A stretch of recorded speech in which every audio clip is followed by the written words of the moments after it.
Hello.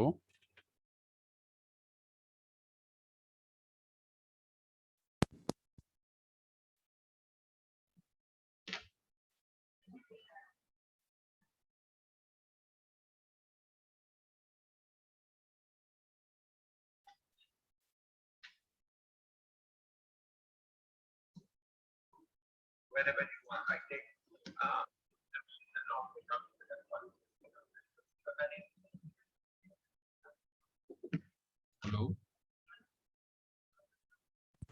Hello class, am I audible? Am I audible? Class, मेरी आवाज आ रही है बेटा सभी को? यस सर, आ रही है। ठीक है, तो let start with the previous discussion. Clear? तो एक मिनट जरा होल्ड करिएगा, मैं शेयर कर रहा हूँ आप लोग को। एक मिनट।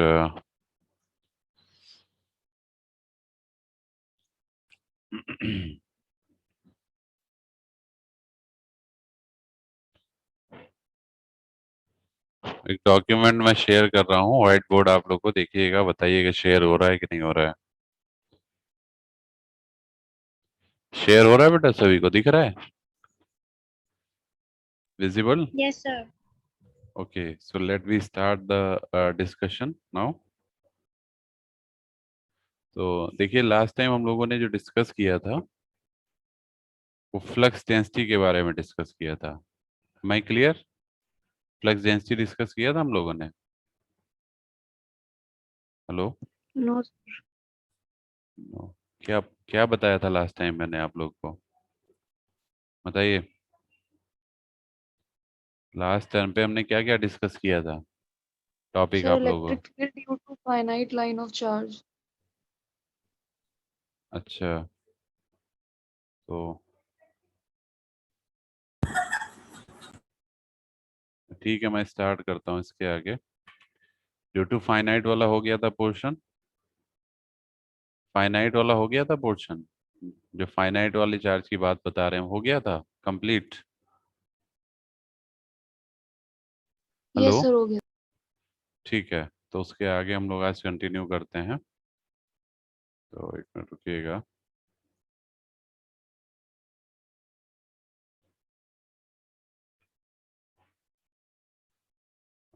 और पे क्या गुजरी है, तो ये हम लोगों ने डिस्कस किया था ना, इलेक्ट्रिक।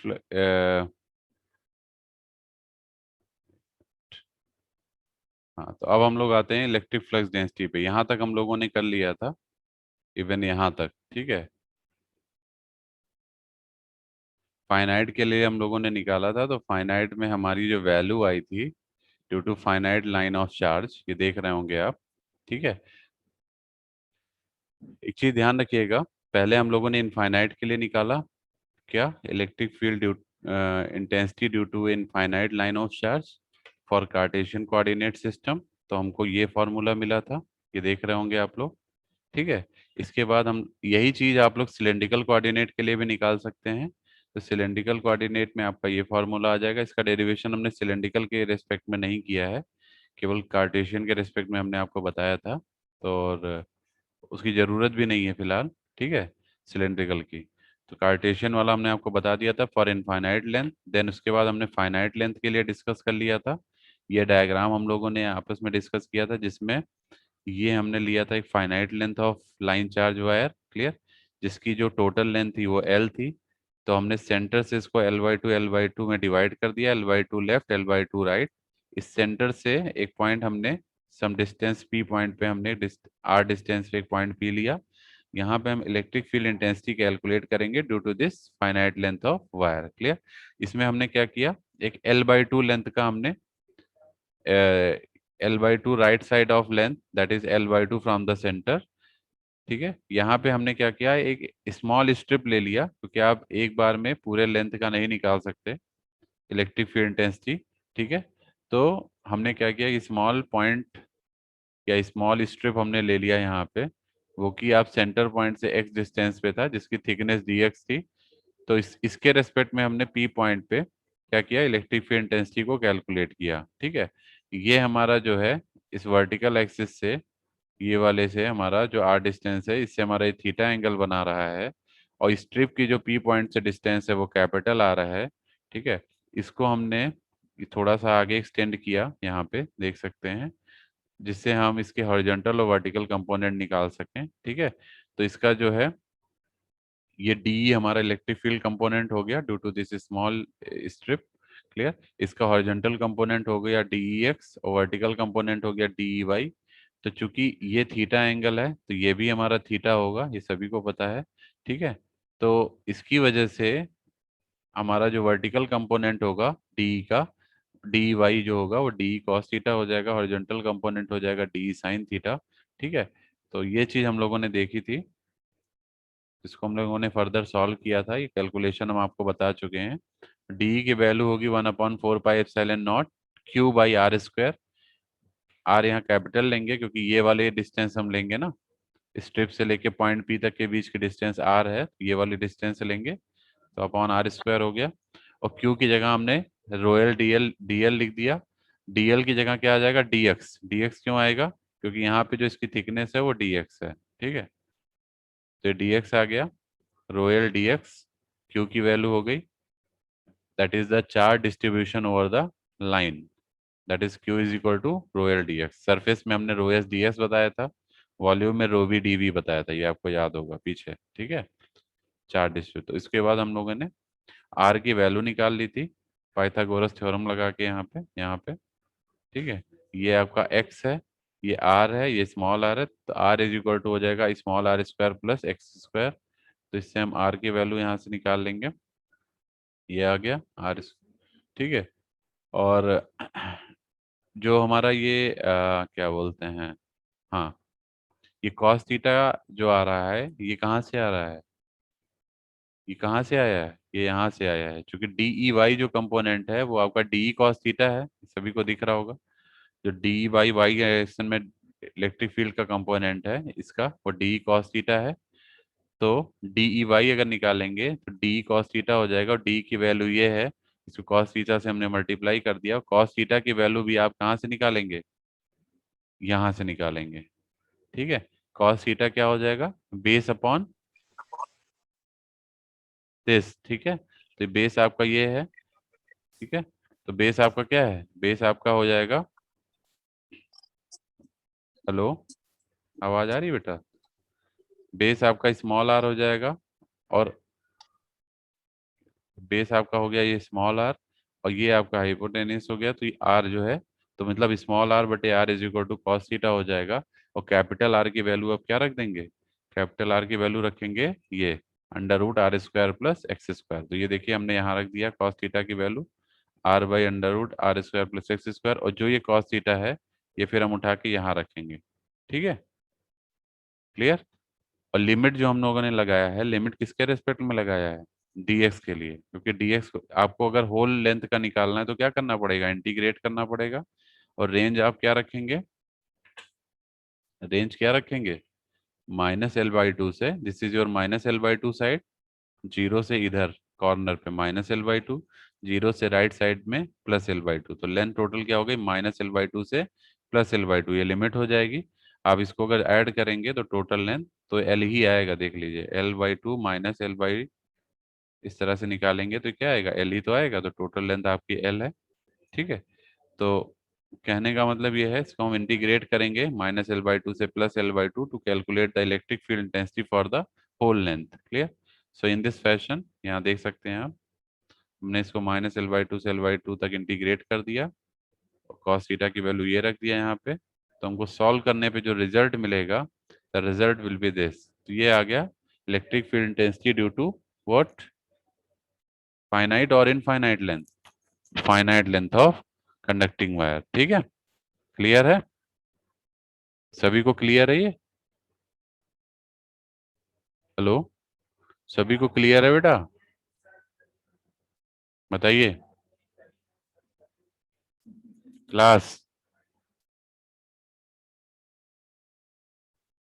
हेलो क्लास, ऑडिबल हूँ मैं, आवाज आ रही है मेरी सभी को, Yes, sir. मैंने पूछा सभी को ये क्लियर है जो भी बताया मैंने,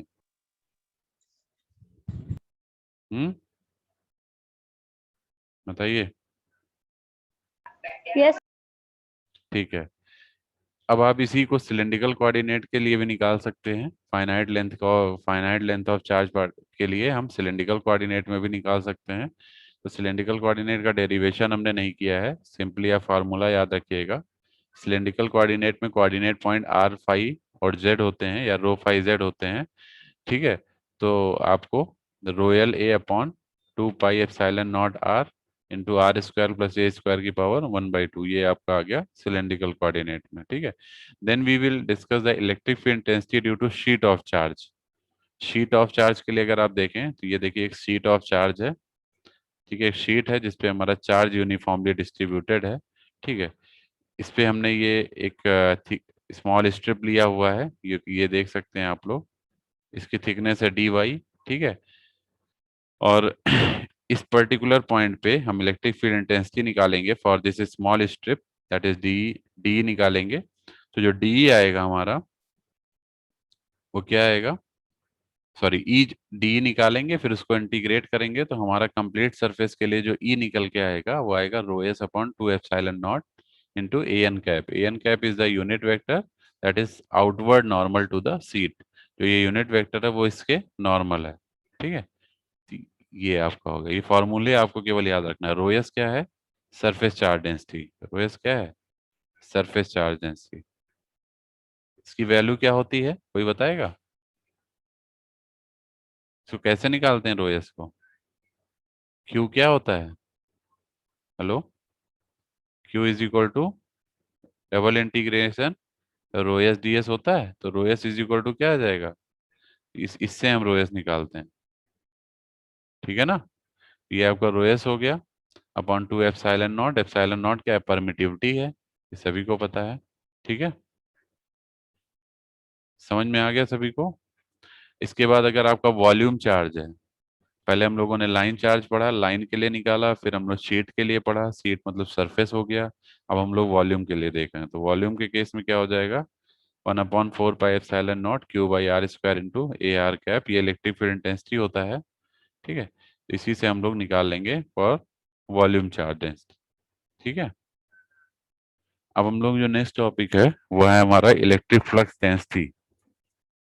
ये सभी को दिख रहा है, इलेक्ट्रिक फ्लक्स डेंसिटी हमारा नेक्स्ट टॉपिक है। ठीक है, तो इलेक्ट्रिक फ्लक्स डेंसिटी हम लोग क्या होता है, पहले तो ये डेफिनेशन देख लेते हैं।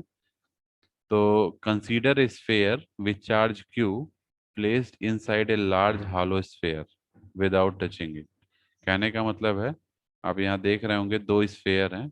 एक स्फीयर ये है जो इनर वाला है, और एक आउटर वाला स्फीयर है। ठीक है, इनर और आउटर स्फीयर के बीच में एक गैप है, दोनों एक दूसरे को टच नहीं कर रहे हैं। ठीक है, जो इनर वाला स्फीयर है इस पे हमारा पॉजिटिव चार्ज क्यू है, जो कि सरफेस पे प्लेस्ड है इसके। ठीक है, और जो आउटर वाला स्फीयर है इस पे नेगेटिव चार्ज नहीं है। इस पे एग्जैक्टली क्या हो रहा है, इसको हमने ग्राउंड किया हुआ है।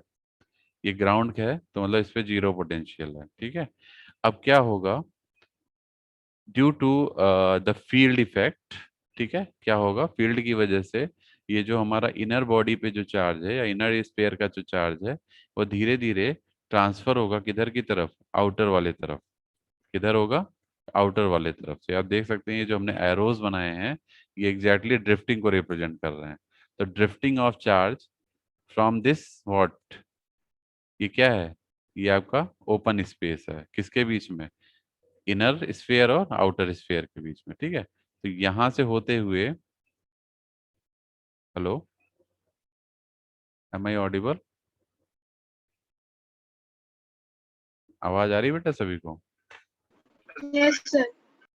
तो धीरे धीरे क्या होगा, ये हमारा जो चार्ज है वो ऊपर से ड्रिफ्ट होते होते, मतलब यहाँ से ड्रिफ्ट होते होते इस अपर सरफेस पे आ जाएगा।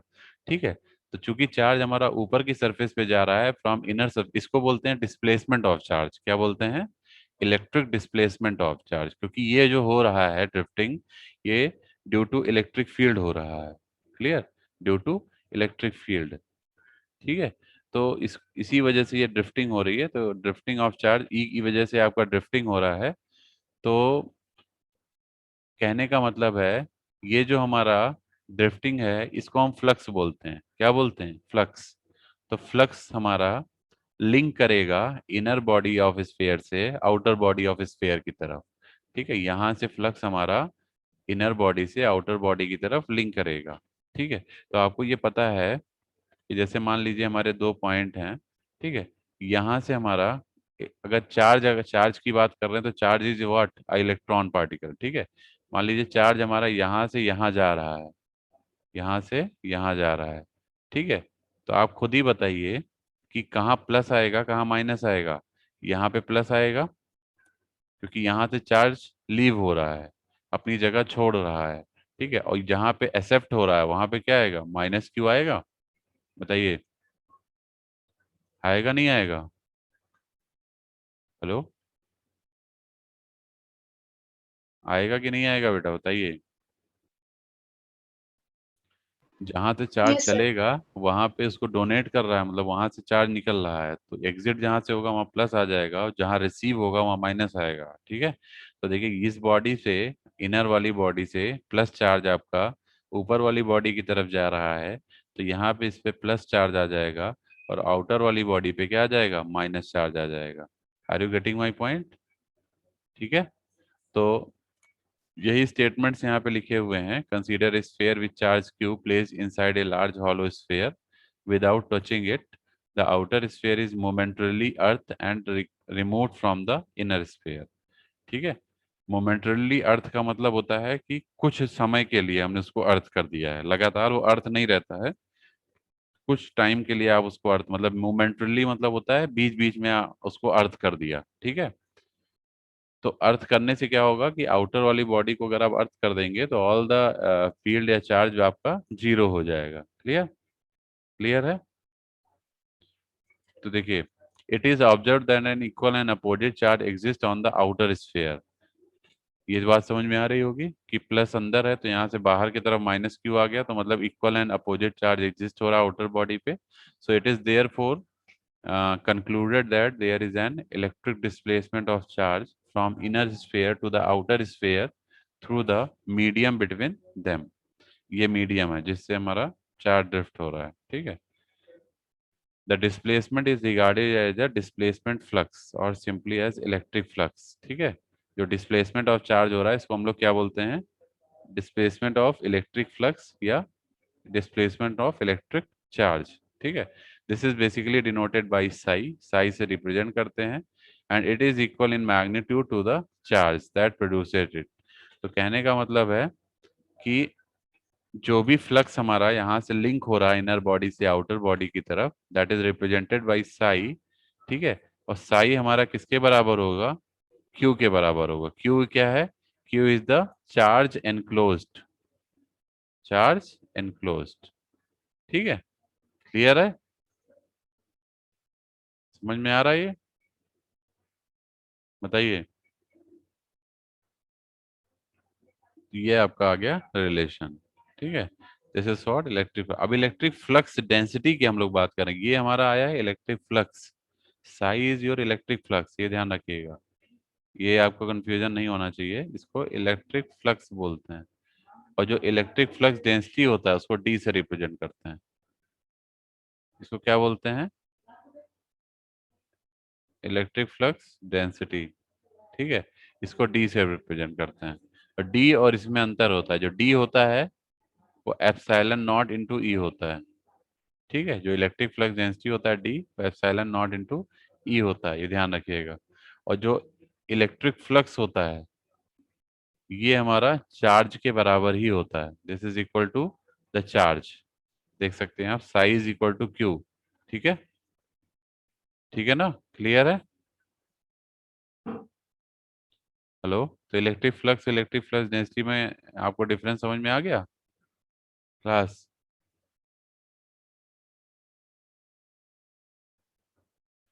तो ये देख सकते हैं Yes, आप। sir. So let us now consider an electric displacement density और electric flux density D, जो अभी हमने बताया था electric flux density D। ठीक है, the electric field intensity at a distance small r from a point charge q in free space is given by। एक चीज और ध्यान रखिएगा, जो इलेक्ट्रिक फील्ड इंटेंसिटी E होता है जैसे मान लीजिए ये हमारा एक पॉइंट है जहाँ पे हमारा प्लस क्यू चार्ज रखा है, ठीक है। इसके रेस्पेक्ट में अगर हम किसी पॉइंट पी पे, मान लीजिए यहाँ पॉइंट पी है, यहाँ हम इलेक्ट्रिक फील्ड इंटेंसिटी निकालते हैं, तो इलेक्ट्रिक फील्ड इंटेंसिटी की डायरेक्शन क्या होगी, इधर ही होगी। तो जो इलेक्ट्रिक फील्ड इंटेंसिटी की डायरेक्शन होगी, सिमिलरली उसी डायरेक्शन में हमारा क्या होगा, इलेक्ट्रिक फ्लक्स डेंसिटी भी होगा, ठीक है। क्योंकि फील्ड की वजह से इलेक्ट्रिक फ्लक्स आता है और फ्लक्स हमारा इलेक्ट्रिक डेंसिटी जनरेट करता है, ठीक है। तो ये चीज ध्यान रखिएगा। so the direction of electric field as well as the flux density will be same. So you can see we are just finding the electric field intensity at a distance small r. मान लीजिए यहाँ पे एक distance small are है इस point ओ से, ठीक है। तो यहाँ इस पॉइंट पी पे जो कि क्यू से स्मॉल आर डिस्टेंस पे है, electric flux density sorry electric field intensity क्या हो जाएगा, E is equal to 1/4 pi epsilon naught Q by R square. तो यही हो गया simple formula into a r cap. A r cap will be what, unit vector along this field direction, clear. A r cap, so mod E आपका क्या आ जाएगा, अगर mod देखेंगे तो यूनिट वेक्टर हट जाएगा, तो mod is equal to q by 4 pi epsilon naught into r square. Now you can see from equation number 2, if you multiply both side by epsilon naught, you multiply both side by epsilon naught, means इधर भी epsilon naught से multiply कर दीजिए और इधर भी epsilon naught से multiply कर दीजिए। तो अगर दोनों साइड आप एप्सिलॉन नॉट से मल्टीप्लाई कर देंगे तो what will be the result, result क्या आएगा, देखिए यहाँ भी हमने मल्टीप्लाई कर दिया और यहाँ भी मल्टीप्लाई कर दिया। तो जब इधर मल्टीप्लाई करेंगे तो ऊपर नीचे एप्सिलॉन नॉट कैंसिल हो जाएगा और लेफ्ट वाले साइड में आ जाएगा एप्सिलॉन नॉट इंटू ई। ये जो एप्सिलॉन नॉट इंटू ई है इसको हम क्या लिख सकते हैं, डी। अभी बताया था ना electric flux density D is epsilon naught E, तो इसको हम डी से रिप्रेजेंट कर सकते हैं। कर सकते हैं नहीं कर सकते हैं बेटा बताइए, कर सकते हैं। Yes. This is Yes, your sir. D, जिसको हम इलेक्ट्रिक फ्लक्स डेंसिटी बोलते हैं। ये पेपर में कई बार एग्जाम में क्वेश्चन भी आता है, ठीक है। आपको इलेक्ट्रिक फील्ड इंटेंसिटी दिया होगा, एप्सिलॉन नॉट पता होगा, आपको सीधे पूछेगा इलेक्ट्रिक फ्लक्स डेंसिटी निकालिए डी, तो आप इसको यूज करके निकाल सकते हैं, ठीक है। क्लियर है, क्लियर है यहाँ तक, किसी को कोई डाउट तो नहीं है। तो डी जो आ जाएगा वो नहीं। क्या आ जाएगा, साइन नॉट से साइन एप्सिलॉन नॉट से एप्सिलॉन नॉट कैंसिल हो गया, Q by 4 pi r² into a r cap. इसको मॉड फॉर्म में लिखेंगे तो यूनिट वेक्टर आपका हट जाएगा, ठीक है। ये यूनिट वेक्टर हट जाएगा तो केवल q by 4 pi into r square आ जाएगा। और क्यू आपका किसके बराबर है, साई के बराबर है। तो पीछे भी हमने बताया था q is equal to psi, तो इसलिए इसको क्यू को साई भी लिख सकते हैं, ठीक है। अभी पीछे बताया था ना जब, ये देखिए q is equal to psi. Psi क्या है, flux.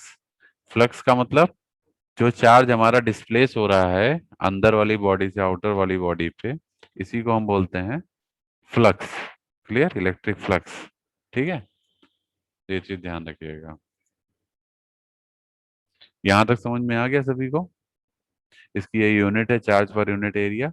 So it is clear from equation 3 that epsilon naught E has the dimension of charge per unit area, that is charge density. If electric field intensity is taken in vector form, that is E, in free space, then the product epsilon naught is represented by symbol D. That is called electric flux density. तो ये इसकी definition भी है electric flux density की, ठीक है। एक चीज और ध्यान रखिएगा, ये जो D होता है जिसको हम इलेक्ट्रिक फ्लक्स डेंसिटी कह रहे हैं, इसकी एक वैल्यू एप्सिलॉन नॉट ई होती है और इसकी एक वैल्यू होती है D is equal to epsilon into E. दोनों में क्या अंतर है, कोई बताएगा। एप्सिलॉन ई कब होगा, एप्सिलॉन नॉट ई कब होगा। अगर आपका मीडियम एयर या वैक्यूम है तो एप्सिलॉन नॉट ई रहेगा, ठीक है। अगर क्वेश्चन में कोई मीडियम नहीं दिया है, ठीक है, तो आप उसको एयर या वैक्यूम मान के चलेंगे, मीन्स आप यही वाला फॉर्मूला यूज करेंगे, ठीक है। और अगर आपसे कहता है कि डाइलेक्ट्रिक मीडियम आपका जो है वो समथिंग बियॉन्ड दैन एयर और वैक्यूम, लाइक ग्लास फाइबर, इस तरह का कुछ मीडियम है, तो आप डी की वैल्यू ये यूज करेंगे, D is equal to epsilon into E. यहाँ पे जो एप्सिलॉन होता है उसकी वैल्यू होती है epsilon naught into epsilon r. सभी को पता है ये, epsilon is equal to epsilon naught into epsilon r, बताइए। Yes. ठीक है, ये है वैक्यूम के लिए और एयर के लिए, और ये आपका है किसके लिए, glass, fibre and so on. ठीक है, इसे ध्यान रखिएगा। तो आगे बढ़ते हैं इसमें। यहां तक समझ में आ गया सभी को? यहां तक समझ में आ गया बेटा सभी को? Yes. ठीक है, वो आगे बढ़ते हैं इसमें। ओके,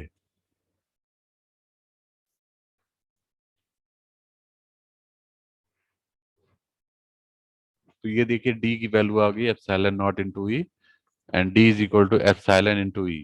ठीक है, in dielectric medium it is epsilon into E, in free space it is D is equal to epsilon naught into E. ठीक है, ये चीज आपको ध्यान रखना है। क्लियर हो गया सभी को? किसी को कोई डाउट? किसी को कोई डाउट बताइए यहाँ तक? तो ठीक है, हम आगे बढ़ते हैं। इसकी यूनिट भी गिवन है, कूलम पर मीटर स्क्वायर। ठीक है, कूलम्स पर मीटर स्क्वायर। ठीक है, क्लियर है? अब आते हैं electric flux density in terms of an isolated point charge. Isolated point charge का मतलब क्या है कि मान लीजिए एक हमने चार्ज लिया, ये हमारा स्फेयर है, इसके सेंटर में हमने एक चार्ज लिया।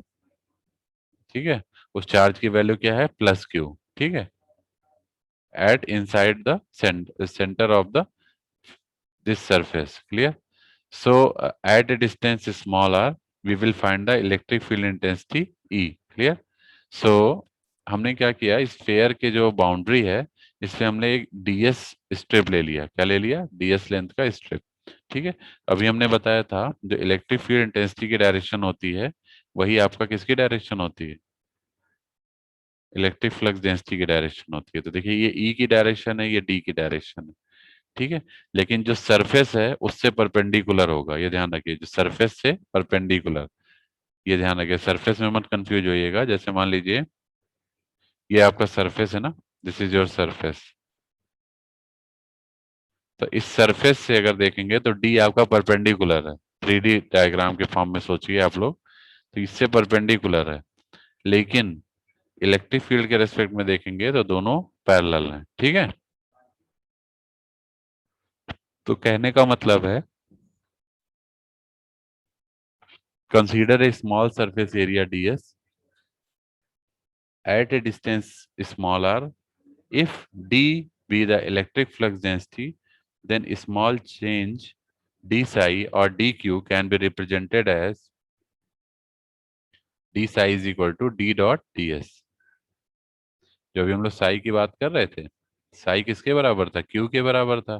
तो डी साई किसके बराबर होगा, डी क्यू के बराबर होगा। और डी क्यू की वैल्यू क्या रख होती है directly, D dot D s. ठीक है, ये आपका आ जाएगा। क्लियर है? यहां तक क्लियर है? Hello, Yes, sir. यहां तक ठीक है? तो यहां तक आपका हो गया। ठीक है, in vector it is taken as normal to the surface. Vector में क्या होगा, ये आपका नॉर्मल टू द सरफेस होगा। ठीक है, जैसे कि आप देख भी रहे होंगे कि जो डी है ये डीएस से परपेंडिकुलर है। अभी मैंने आपको बताया है, जैसे ये डीएस सरफेस है तो इससे परपेंडिकुलर मतलब ऊपर की तरफ, ये दोनों आपस में परपेंडिकुलर हैं। ठीक है, 90 डिग्री एंगल पे हैं। ठीक, अपनी हथेली पे आप रखेंगे बीचों बीच में, पेन वगैरह रखेंगे तो पेन की डायरेक्शन क्या होगी, अपवर्ड होगी। तो जो आपका जो पाम है वो आपका क्या है, सरफेस है। तो डीएस सरफेस हो गया आपका पाम, उस सरफेस से परपेंडिकुलर जो हो गया वो डी हो गया। ठीक है, तो दोनों के बीच में एंगल कितना है, 90 डिग्री। समझ में आ रहा है बेटा, यहाँ पे जो हमने बताया अभी, ये हो गया डी डॉट डी एस। ठीक है, तो total flux over the complete surface is given by, अगर आप पूरे कंप्लीट सरफेस पे टोटल फ्लक्स निकालते हैं तो क्या करना पड़ेगा, आपको इंटीग्रेट करना पड़ेगा। इंटीग्रेट किया हमने, देखिए surface integration D dot D S, तो इससे क्या करेंगे आप, कंप्लीट सरफेस पे आप फ्लक्स की वैल्यू कैलकुलेट कर सकते हैं। डबल इंटीग्रेशन क्यों किया गया है, क्योंकि हम लोग सरफेस की बात कर रहे हैं। वॉल्यूम की बात करेंगे तो ट्रिपल इंटीग्रेशन आ जाएगा, लाइन की बात करेंगे तो सिंगल इंटीग्रेशन आ जाएगा। ठीक है, हेलो, ठीक है ना बेटा। अभी Yes, sir. सिमिलरली जैसे हमने सरफेस के लिए निकाला है, ऐसे आप लाइन चार्ज डिस्ट्रीब्यूशन भी निकाल सकते हैं। लाइन चार्ज डिस्ट्रीब्यूशन में कुछ नहीं करना है, कि हमने आपको पहले भी बताया है। देखिए मैं यहाँ बता दे रहा हूँ, एक मिनट। ये देखिए ई क्या होता है, अभी हम लाइन चार्ज डिस्ट्रीब्यूशन, ये जो क्या, ये कैसे आया मैं बता दे रहा हूँ एक बार। ई क्या होता है, electric field intensity 1/4 pi epsilon naught, sorry 1/4 pi epsilon naught into r square into q. यही तो होता है नहीं होता है, बताइए ई की वैल्यू Yes.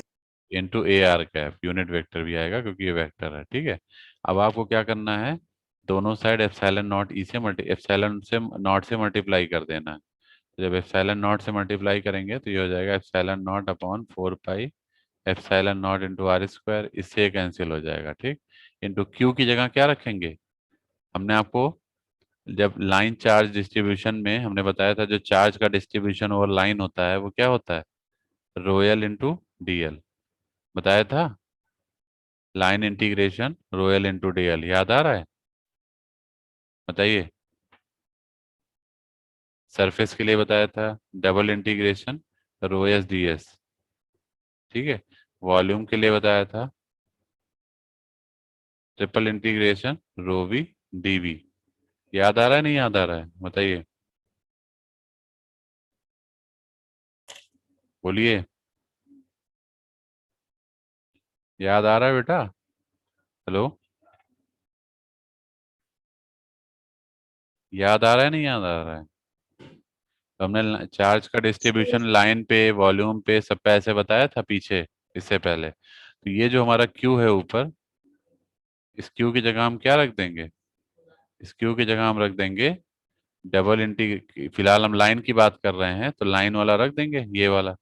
तो अंडर इंटीग्रेशन रोयल डीएल, तो इंटीग्रेशन रोयल डीएल।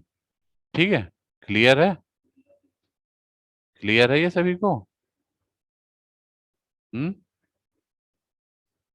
क्लियर है ये। तो देखिए ये एप्सिलॉन नॉट ई हमारा क्या हो जाएगा फिर, ई डी के बराबर आ जाएगा, तो इसको हमने डी लिख दिया। यहाँ integration l rho l d l by 4 pi r square into a r cap.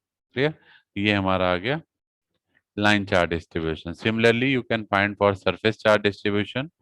तो इलेक्ट्रिक फ्लक्स डेंसिटी आप डी की वैल्यू सरफेस चार्ज डिस्ट्रीब्यूशन के लिए भी सिमिलरली निकाल देंगे। तो सरफेस चार्ज डिस्ट्रीब्यूशन में क्या आएगा, यही रोयल डीएल की जगह रोएस डीएस आ जाएगा, बाकी एवरीथिंग इज सेम। और इंटीग्रेशन सिंगल की जगह डबल आ जाएगा, क्यों डबल आ जाएगा, क्योंकि सरफेस में दो फेस होते हैं। ठीक है, तो ये देखिए क्लियर है। तो d is equal to double integration rho s d s by 4 pi r square into a r cap. Is it clear, ठीक है ये, आगे बढ़े, बताइए, आगे बढ़े Yes, बेटा। sir. नीचे वाला एप्सिलॉन नॉट मल्टीप्लाई नहीं होगा सर साइड में इलेक्ट्रिक फील्ड वाले से? कहाँ, यहाँ पे है, सर नीचे जो है 4 पाई एप्सिलॉन नॉट की, यहाँ पे। Sir E is equals to surface integral of rho s ds upon 4 pi epsilon naught r square into a r cap, उसमें जब अच्छा, एप्सिलॉन नॉट E का हाँ मल्टीप्लाई तो वाला था उसमें। हाँ तो ये किया ना मैंने मल्टीप्लाई, ये देखिए एप्सिलॉन नॉट से जब मल्टीप्लाई किया इसमें, तो इधर भी एप्सिलॉन नॉट आएगा, तो वो एप्सिलॉन नॉट से एप्सिलॉन नॉट कैंसिल हो जाएगा, तो यहाँ कैंसिल हो गया ना ऊपर नीचे। क्लियर है, हेलो, क्लियर है बेटा। एप्सिलॉन नॉट से एप्सिलॉन नॉट कैंसिल हो गया ना ऊपर नीचे, नहीं समझ में आया? हेलो? मल्टीप्लाई नहीं, क्या हम समझ नहीं पा रहे हैं? कहाँ पे डाउट है? इस पे डाउट है? इस पे? सर उससे नीचे वाले पार्ट में जहाँ पे यहाँ पे, यहाँ आपने पे, एप्सिलॉन नॉट यहाँ पे, कैंसिल कर दिया है। यहाँ पे। यस सर, इसी लाइन में। हाँ तो यहाँ पे देखो, मैं कह तो रहा हूँ, यहाँ एप्सिलॉन नॉट ऊपर भी आएगा, एप्सिलॉन नॉट से आप मल्टीप्लाई कर रहे हो ना ऊपर और यहाँ पे दोनों साइड, तो नीचे भी एप्सिलॉन नॉट है ना, ये देखो, ये एप्सिलॉन नॉट से एप्सिलॉन नॉट कैंसिल हो जाएगा ना, जैसे यस सर। यहाँ, जैसे यहाँ कैंसिल हो गया था, यहाँ भी तो कैंसिल हुआ था, ये देखो, जब यहाँ एप्सिलॉन नॉट आया था तो इस एप्सिलॉन नॉट से कैंसिल हो गया ना जब मल्टीप्लाई किया, वो हमने डायरेक्ट लिख दिया है, यहाँ दिखाया नहीं है, इतना तो तुम लोग को समझ में आ ही रहा होगा। बोलिए, आ गया समझ में? और इस एप्सिलॉन नॉट ई को हम क्या लिख सकते हैं? डी। लंच लंच, बस 5-10 मिनट में। इस एप्सिलॉन नॉट ई,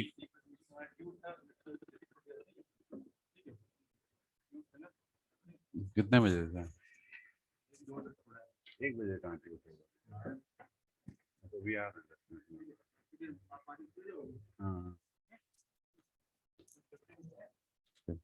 तो ये हमारा जो है, दिस इज एप्सिलॉन नॉट ई, इसकी जगह हमने डी लिख दिया, D is your electric flux density, ये इसके बराबर हो गया, तो ये हमारा आ गया D for surface charge distribution. Similarly volume charge distribution के लिए डी अगर निकालेंगे तो क्या आएगा, बताइए? वॉल्यूम चार्ज में क्या आ जाएगा, यहाँ ऊपर क्या चेंज आ जाएगा? रो वी डी वी आ जाएगा, बताइए? और ट्रिपल इंटीग्रेशन आ जाएगा, आएगा कि नहीं आएगा? बताओ। हेलो? Yes, sir. तो देखिए, ये देखिए, D for volume charge distribution, यहाँ देख सकते हैं आप लोग, वॉल्यूम चार्ज में हमने क्या किया है, E is equal to triple integration rho v D v upon 4 pi epsilon naught r square into a r cap, दोनों साइड एप्सिलॉन नॉट से मल्टीप्लाई कर देंगे, तो ये एप्सिलॉन नॉट इधर वाला कैंसिल हो जाएगा, तो यहाँ पे आ जाएगा रो वी डी वी बाई 4 pi r square into a r cap, और इस एप्सिलॉन नॉट ई को हम क्या लिख देंगे, डी लिख देंगे। ठीक है, तो ये आपका डी हो गया, ये हमारा आ गया फाइनल रिजल्ट। ठीक है, तो हमने पहले तो आपको ये बताया कि इलेक्ट्रिक फ्लक्स क्या होता है, फिर हमने आपसे बताया कि इलेक्ट्रिक फ्लक्स डेंसिटी क्या होता है, फिर इलेक्ट्रिक फ्लक्स डेंसिटी हम लोगों ने निकाला तीनों के लिए, किसके लिए? अगर हमारा चार्ज डिस्ट्रीब्यूशन लाइन पे है, अगर हमारा चार्ज डिस्ट्रीब्यूशन सरफेस पे है, अगर हमारा चार्ज डिस्ट्रीब्यूशन वॉल्यूम पे है, तीनों केस में हमने इलेक्ट्रिक फ्लक्स डेंसिटी डी की वैल्यू कैलकुलेट कर ली। यहाँ तक किसी को कोई प्रॉब्लम? इस पे न्यूमेरिकल आते हैं, ध्यान रखिएगा। जैसे मान लीजिए क्वेश्चन में आ गया, find out electric flux density when the charge is distributed on the surface, surface आपको दिया होगा, ठीक है, उसके लिए आपको रोएस गिवन होगा। रोएस क्या होता है? Charge density, surface charge density. Rho v क्या होता है? Volume charge density. रोयल क्या होता है? Line charge density. ठीक है, तो ये आपको गिवन होगा। आर भी आपको गिवन होगा, जो small r is the distance between charge से लेके उस पॉइंट पी के बीच की जो डिस्टेंस है उसको स्मॉल आर बोलते हैं। ठीक है, तो जैसे एक क्वेश्चन है, find the flux density at a point p caused by a point charge of 20 milli coulomb at the origin. ठीक है, तो देखिए इसको कैसे सॉल्व करेंगे। देखिए इसके लिए हमने क्या किया, यहाँ पे आप समझाया था मैंने प्रीवियस क्लास में बच्चों को।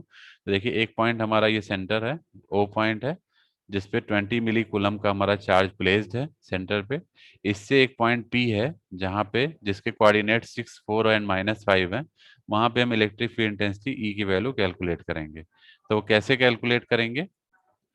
ई इज इक्वल टू, पहले आप फॉर्मूला लगा दीजिए सीधे। अच्छा, एक चीज और ध्यान रखिएगा, ये जो पॉइंट्स आपको गिवन है ये x y z point given है। क्या है ये? पी कोऑर्डिनेट पॉइंट जो है वो एक्स वाई जेड के पॉइंट है। एक्स की वैल्यू 6 है, वाई की वैल्यू 4 है, जेड की वैल्यू -5 है। Are you getting? ठीक है, क्लियर? तो अगर पी पॉइंट के आपको कोऑर्डिनेट लिखने हो, पी वेक्टर आपको लिखना हो, तो कैसे लिखेंगे? 6 ए एक्स कैप +4 ए वाई कैप